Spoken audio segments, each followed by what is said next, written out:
In this video, I'm going to show you how to tune the instrument using the fine tuners. I call this grade 1 tuning. So even before we start playing with the bow, the instrument may go out of tune. There's three things you can count on in life: death, taxes, and string instruments will go out of tune. Absolutely. So what should we do? Especially since a lot of people are at home in the pandemic right now, isolated. This is a real challenge for string teachers. So you're going to need to teach your students how to tune their own instruments a lot sooner than typically is done. It's very common for string teachers to just tune the students' instruments up at school when they come into the room for class.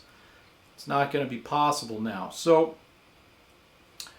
what I recommend is that, since there's so many, cell phones are almost ubiquitous now, right? I think it's something like 95-96% of all Americans have one. So there's probably going to be a cell phone in the student's house. So there's a lot of apps out there, tuner apps available. And so you can either use a tuner app on, say, your phone, or you can go right on the internet and Google tuner, violin tuner, and there will be websites that come up where you can just click on it and it'll produce a pitch for you. For people who have a piano in the house, which to me seems less likely than a phone, but if they do have a piano, they can tune the instrument to the piano. So I've got a tuner on my phone, and I'm just going to use it to produce a sustained A. And what you want to do for grade 1 tuning is sit so the instrument is facing you.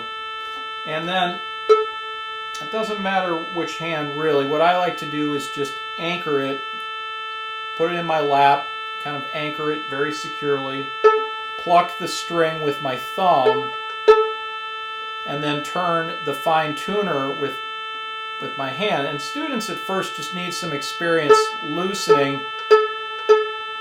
Lefty loosey, righty tighty.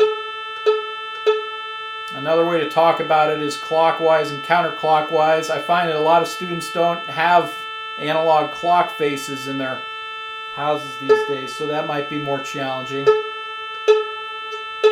But they can turn it, and then they can hear the pitch go up and down as they turn. And you can hear I'm getting sharp now.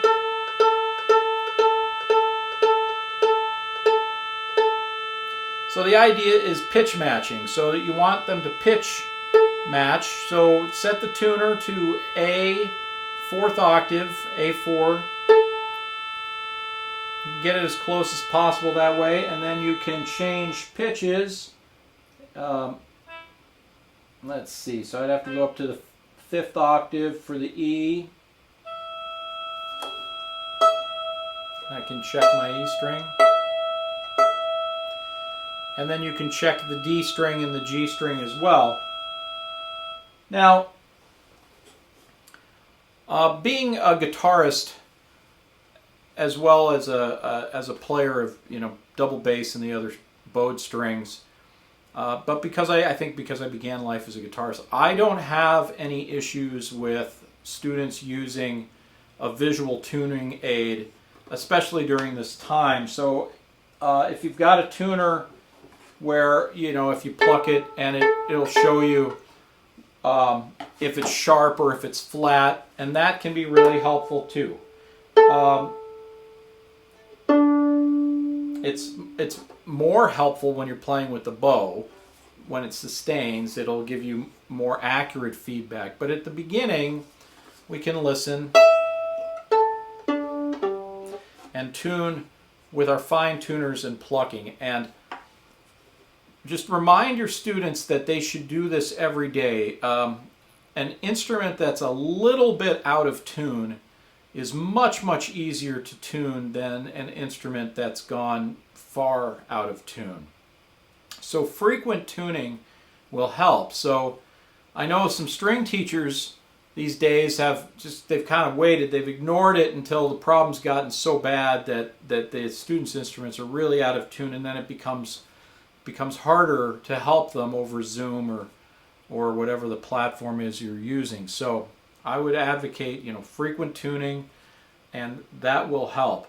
So we got to teach students how to tune the instruments themselves, and the sooner they learn how to do it, the better. Okay, see you in the next video.